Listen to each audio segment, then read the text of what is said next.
इंसानों के पास छुपे एलियंस करना चाहते संपर्क। ब्रह्मांड पर हुई नई रिसर्च में हुए कई खुलासे। ये ब्रह्मांड बहुत बड़ा है और इसको लेकर कई तरह के सवाल भी मन में उठते रहते हैं। जब से इंसान ने इस असीमित ब्रह्मांड को देखना शुरू किया है, तब से ही उसके मन में एक सवाल है जो उसे परेशान करता रहा है कि क्या हम इस ब्रह्मांड में अकेले हैं या नहीं। दोनों ही संभावनाएं भयानक हैं। मानव ने जब अपनी आंखें सितारों की ओर मोड़ ली और इस बारे में सोचा कि क्या वहां अन्य लोग भी हैं, क्या जीवन है हमारे अपने जैसा है या नहीं, हमारे सौर मंडल में कहीं कुछ और भी मौजूद है। ऐसे कई सवाल मन में उठते हैं और इसी को लेकर अब एक नई शोध हुई है जिसमें दावे हुए हैं जिसने सबको हैरान कर दिया। वैज्ञानिकों का दावा। दरअसल वैज्ञानिकों ने दावा किया है कि आकाशगंगा में 36 बुद्धिमान सभ्यताएं यानी कि एलियंस हो सकते हैं, लेकिन हम उनसे किसी भी तरह का संवाद करने में असमर्थ हैं क्योंकि इन सभ्यताओं की औसत दूरी 17,000 लाइट ईयर है। ये काफी करीब से इंसानों को ऑब्जर्व कर रहे हैं, लेकिन साथ ही उन्होंने ये भी कहा है कि एलियंस काफी कम समय तक एक जगह टिकते हैं। इस कारण इनका एड्रेस ट्रेस कर पाना मुश्किल है। नाटिंगहम यूनिवर्सिटी के वैज्ञानिकों ने एक स्टडी में दावा किया है कि हमारे पास जो तकनीक मौजूद है उसके जरिए ऐसी सभ्यताओं का पता लगाना और उनसे संवाद करना बहुत मुश्किल है। शोध का उद्देश्य।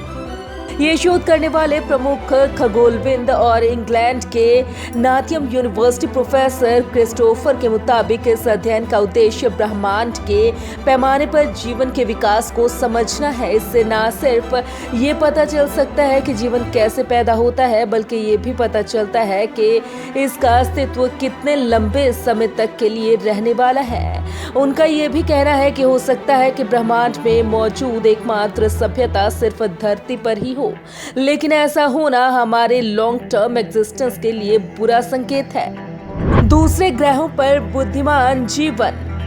अब सवाल ये भी उठता है कि क्या दूसरे ग्रहों पर बुद्धिमान जीवन संभव है, तो इसके बारे में भी वैज्ञानिकों ने अपने तर्क रखे हैं। उनका कहना है कि पृथ्वी के रूप में अन्य ग्रहों पर बुद्धिमान जीवन बनाने में 5 अरब साल लगते हैं। पृथ्वी पर ही 4.5 अरब वर्षों के बाद एक संचार सभ्यता का गठन हुआ है।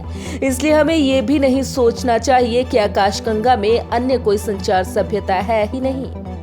ऑक्सफोर्ड यूनिवर्सिटी की स्टडी। हालांकि ये भी सच है कि ये पहला मौका नहीं जब इंसानों ने इस तरह की रिसर्च की हो। इससे पहले भी ऑक्सफोर्ड यूनिवर्सिटी के वैज्ञानिकों द्वारा इस तरह की रिसर्च की जा चुकी है।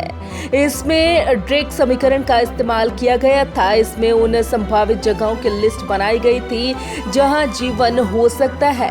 प्रोफेसर क्रिस्टोफर का कहना है कि हमारी स्टडी के नतीजे बताते हैं कि आकाशगंगा में और भी कई बुद्धिमान सभ्यताएं हैं। आकाशगंगा क्या है?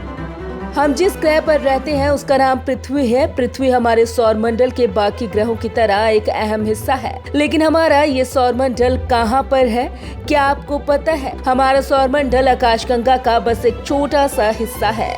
यूं कहें तो इतना छोटा हिस्सा कि कल्पना से ही परे है।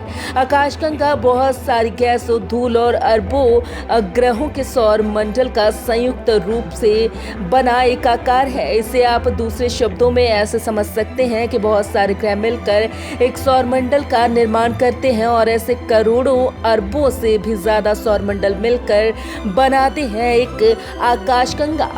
Bureau report, Punjab Kesari group.